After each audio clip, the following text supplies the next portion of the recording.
but I fear financial collapse, failure of not getting clients. How do I let go of this fear?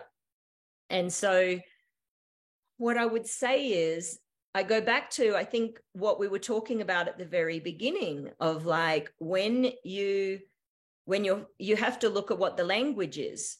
You have to look at what you're saying to yourself. And it shows up in little ways. I was out with a friend recently, and I must have noticed 10 times on the way to dinner, poverty consciousness, things that they said about things being super cheap, or a restaurant being super cheap or affordable. And I was like, this is, and I know that their life lacks abundance, that they lack financial security, that it's something that's been a repeat pattern for them. Now, if you don't notice the way that you're showing up in the world, the way that you're thinking, and the way that that's then being spoken outwards, of course, that's what you're going to manifest, right? So if you're constantly afraid and fearful of financial security and afraid of retirement, that's what you're going to be manifesting more of. And it's a really hard thing when we believe something.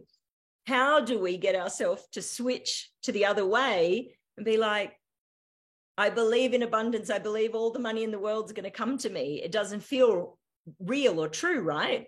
So there has to be, again, a middle place with like being aware and then slowly starting to shift yourself to something that does feel true. Like, you might not be able to say, I'm a multi-millionaire or business, but you might be able to say, I start to have amazing conversations with clients.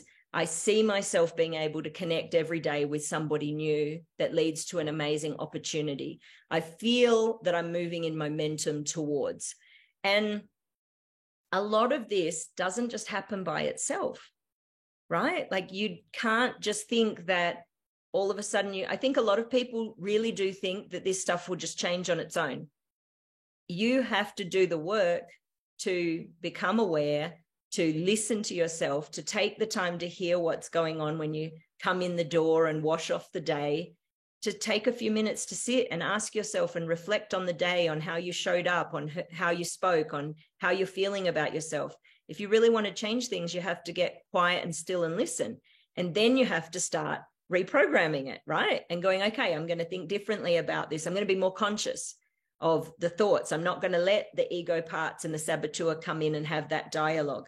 And it takes time, but it is possible. I was in awe, and I would have missed that if I'd allowed fear to dictate what I did.